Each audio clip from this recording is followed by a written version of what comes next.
नमस्कार।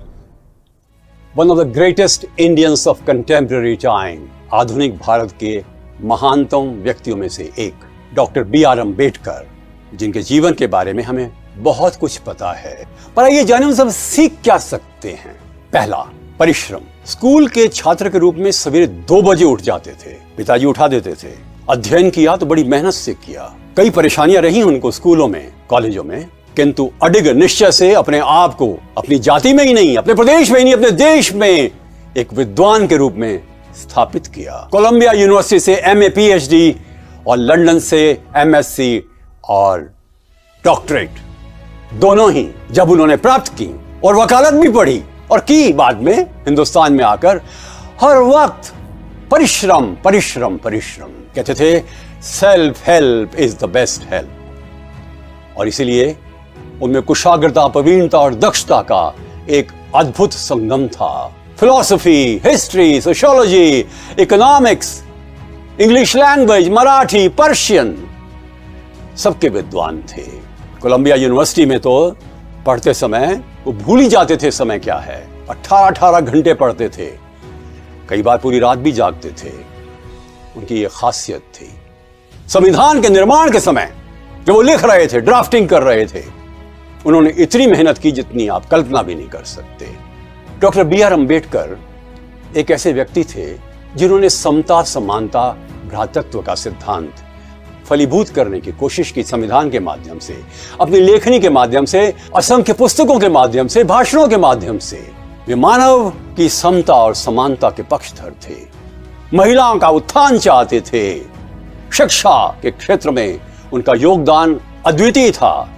वो कहते थे, शिक्षित बनो, अपने आप को पारंगत करो। 1935 में डॉक्टर बी.आर. अम्बेडकर की व्यक्तिगत लाइब्रेरी में 50,000 किताबें थी। उन्होंने पढ़ी थी वो सारी, लिखते भी थे और पढ़ते भी थे। उनका हर समय ये संदेश था कि करुणामयी बनो, प्रेममयी बनो, बदले मत लो, भारतीय एक हो जाओ। उन्होंने एक भाषण में कहा था, मुझे डर लगता है कि जिस तरह से हिंदुस्तान गुलाम हुआ, कहीं हमारी गलती से फिर कभी आगे जाकर ना हो। हमें शक्तिशाली भारत बनाना है। जाति और धर्म से ऊपर होता है देश। और उन्होंने हर समय पर प्रेरणा दी हर एक भारतीय को कि वो आगे बढ़े, तन्मयता से, फोकस से, कंसंट्रेशन से। वो एक महान अध्यापक थे, वक्ता थे, लेखक थे, विधिवेता थे और उनको हम वर्सेटाइल जीनियस कह सकते हैं, बहुमुखीय प्रतिभा के धनी।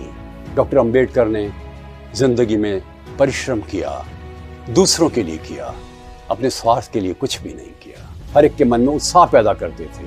अत्यधिक परिश्रम करने के कारण वो 1954 और 1956 में बीमार भी हुए। स्वास्थ्य का ध्यान रख नहीं पाए। जिसके लक्ष्य ऊंचे होते हैं वो भूल जाता है कई बार अपने आप को। भूलना नहीं चाहिए। वो करुणामयी थे। जिन दिनों बीमार चल रहे थे, एक महिला रात को आई। उसने कहा कि बाबा साहब, मेरे पति देव बीमार हैं किंतु अस्पताल में उसको एडमिशन नहीं मिल रहा। अंबेडकर जी के पैरों में दर्द था। उठे, ड्राइवर के साथ कार में उस महिला को लेकर गए हॉस्पिटल और हॉस्पिटल वालों को डांट करके उस गरीब इंसान को हॉस्पिटल में एडमिट कराया। वास्तव में वो भारत रत्न थे। 1990 में उनको भारत रत्न मिला, परंतु वैसे ही वो भारत रत्न थे। उन्होंने कहा था, जिंदगी लंबी नहीं, महान होनी चाहिए। वास्तव में उनका जीवन महान था। और अंत में उनके जीवन की बहुत महत्वपूर्ण सीख, विपत्तियों से मत घबराओ। उनकी माताजी की मृत्यु बचपन में हो गई।